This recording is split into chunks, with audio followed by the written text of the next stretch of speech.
올해부터 국민들의 더 나은 삶을 위해 보건복지제도가 크게 달라집니다.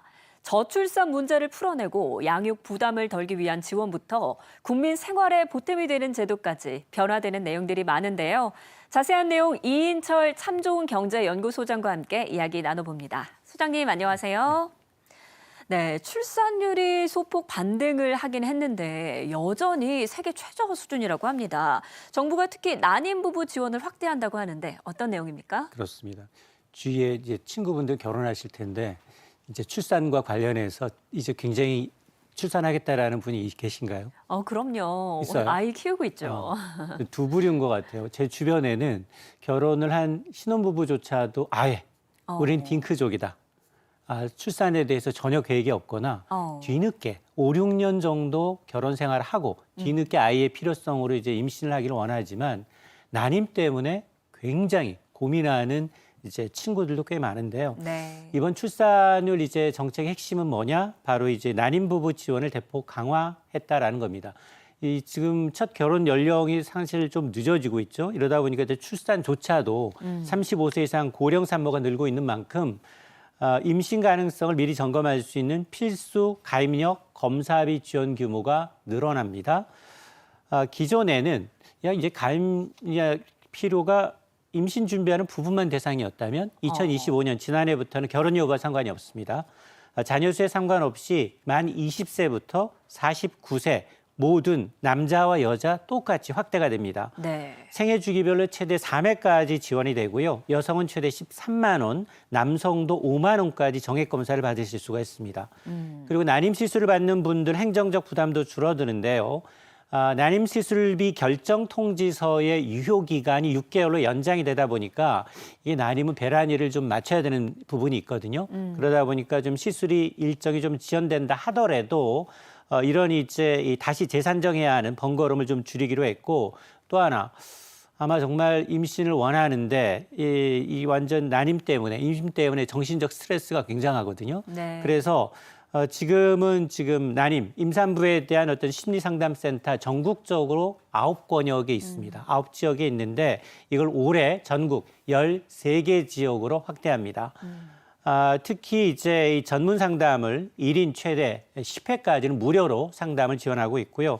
또 하나 지방의 경우는 분만 인프라가 굉장히 좀 열악합니다. 물론 네. 서울의 경우에도 지금 산부인과의 경우는 굉장히 좀 찾아가야만 하는 정도인데 지역의 이제 모자 의료센터가 이제 24시간 이제 분만 기능을 좀 더 강화하고 특히나 이제 인구 감소 지역의 경우에는 공공 산후조리원 설치와 운영까지 이제 지원하겠다라는 건데요.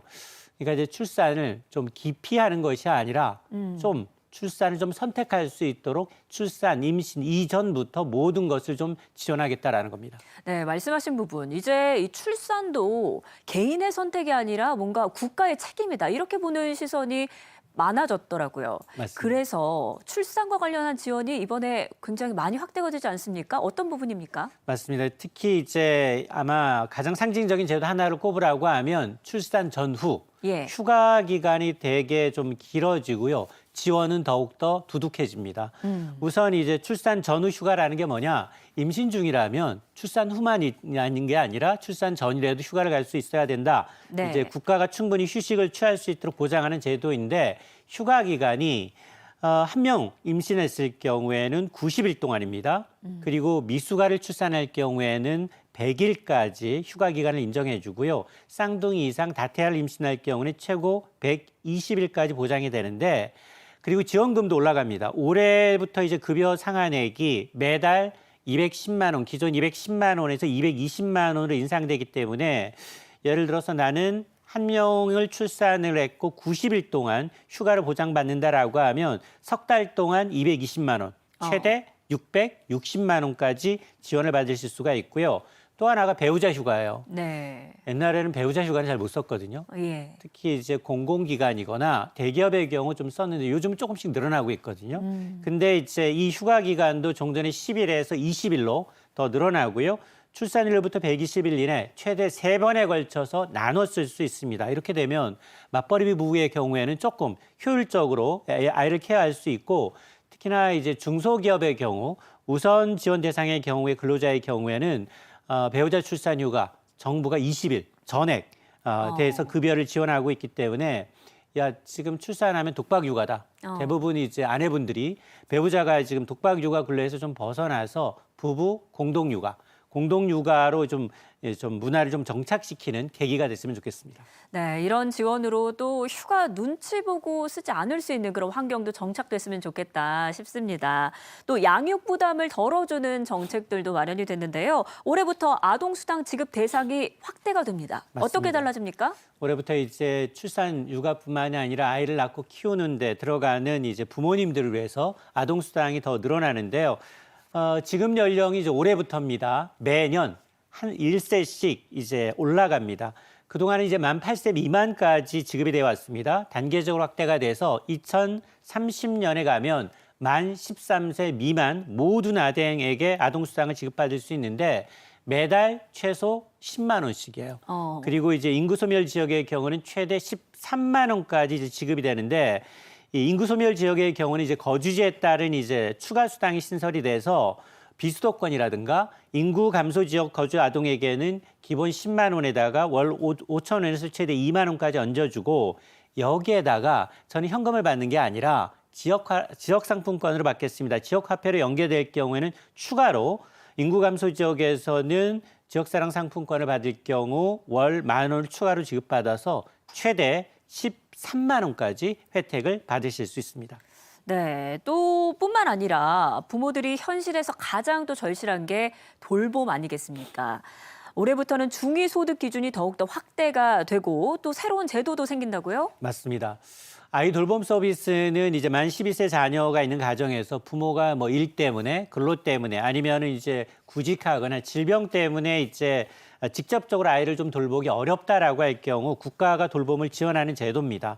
우선 지원 대상이 더 늘어나는데요. 말씀하셨던 것처럼 지원 기준이 그동안은 중위소득 200% 이내, 중위소득이라는 건 소득이 가장 많은 가구서부터 소득이 가장 적은 가구의 중간 지점을 얘기하는데요.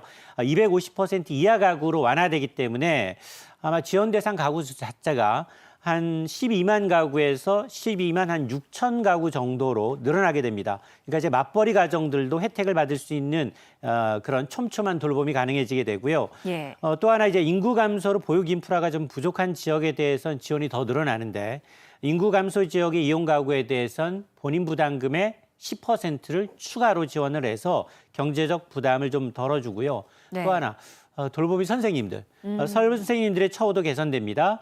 전반적으로 돌봄 수당이 이제 5% 인상이 돼서 예. 공무원 인건비 인상률 2배 이상 웃돌고 있거든요. 그러니까 안정적 돌봄 인력을 확보하겠다라는 건데 특히나 야간 밤 10시부터 새벽 6시 이 야간 이제 긴급 상황에 대비하고 있는 야간 긴급 돌봄 수당도 올라가고요. 또 3세부터 5세까지 영유아 특성을 고려한 유아 돌봄 수당도 새롭게 신설이 되기 때문에 아마 이제 퇴근이 좀 늦거나 아니면은 이제 갑작스러운 일이 생긴 부모님들은 네. 이걸 조금이나마 이제 시름을 좀 덜어 드릴 것으로 기대가 되고 있습니다. 네, 뿐만 아니라 육아 때문에 일하는 시간을 줄이는 근로자들도 많습니다. 이 근로자에게 근로시간 단축 급여가 지급이 되고 있는데 이것도 인상된다고요. 맞습니다. 지금 가장 큰 변화가 이제 급여의 실질적인 이제 상한이 좀 늘어난다라는 건데요. 네. 육아기 근로 단축급의 월 상한액이 기존의 220만 원에서 250만 원으로 높아져서 근로시간을 다소 줄인다 하더라도 소득 감소에 대한 부담이 좀 덜어지게 됐고요. 또 사업주에 대한 부담도 좀 강화가 좀 지원도 강화가 되는데 네. 대체 인력 지원금이 인상이 돼서 30인 미만 사업장의 경우에는 월 140만 원을 또 30인 이상 사업장의 경우에는 130만 원을 각각 지원받게 되고 또 이제 출산 이제 지원금의 경우 50%를 좀 나중에 지원했거든요. 이른바 이제 사후 지급 방식이 폐지가 되기 때문에 기업주 입장에서는 지원금을 즉시 받을 수 있어서 자금 운용에 좀 숨통이 튈 수 있을 것으로 보이고 또 하나가 내가 휴직을 하게 되면 동료가 대신 일을 해주는 거예요. 이런 이제 보상해주는 사업자한테 이제 업무 분담 지원금이 신설이 돼서 월 최대 60만 원까지 지원이 되는데요. 이번 개편을 통해서 그러니까 이제 일과 육아를 병행할 수 있는 환경을 현장에서 실제 좀 작동하게 만들겠다라는 게 정부의 취지입니다. 네, 사실 제도가 있어도 눈치 보느라 못 쓰는 경우도 많잖아요. 정말 현장에서 쓸 수 있는 환경으로 만들자라는 건데요. 또 뿐만 아니라 사각지대에 놓인 식생활 취약계층도 적극적으로 발굴에 지원하는 그냥 드림 사업 올해부터 시행이 됩니다. 어떤 제도입니까? 맞습니다. 이제 사실은 먹거리, 생필품 부족하신 분들 많거든요. 그래서 생계형 절도가 있는데 올해부터는 그냥 드림 사업으로 인해서 고물가 때문에 정말로 식생활에 어려움을 겪고 있는 분들한테 대해서 지원합니다. 복지 수급 여부와 관계없습니다. 당장 제가 먹거리가 필요한 국민이라면 누구나 가능합니다. 1인당 약 2만 원 상당인데요. 여기서 드릴 수 있는 것 라면이나 통조림과 같은 식료품도 있지만 휴지나 비누와 같은 필수 생필품 꾸러미로 이제 1인당 약 2만 원 상당의 꾸러미로 지원이 되고요. 물품을 받아갈 때 사실은 연락처를 적는 게 좀 꺼려지잖아요. 네. 그럼에도 불구하고 연락처를 남겨주시면 지자체에서 상담을 통해서 긴급복지 지원을 연계하는 통로 역할도 가능합니다.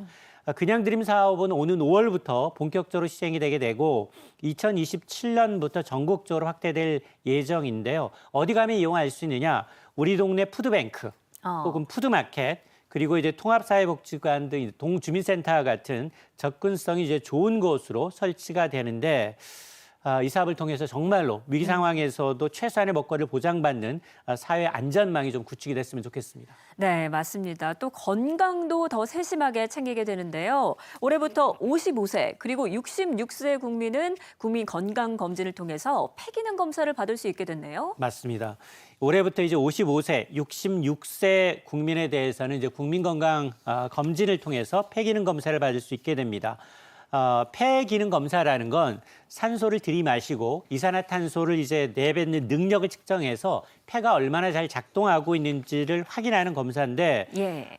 증상이 없더라도 일단은 검사만으로 이상 징후를 조기에 발견할 수 있는데요. 특히나 만성폐쇄성 폐질환, 이른바 이제 COPD라는 질병, 그리고 천식과 같은 주 호흡기 질환을 조기에 찾아내서 지속적으로 이제 관리하겠다라는 취지이고, 특히나 고령화로 인해서 호흡기 질환 위험이 높아지는 이제 연령대에 대해서 집중 관리하겠다라는 취지입니다. 네, 알겠습니다. 새해부터 달라지는 보건복지제도 알아봤습니다. 지금까지 이인철 참 좋은 경제연구소장과 함께 이야기 나눴습니다.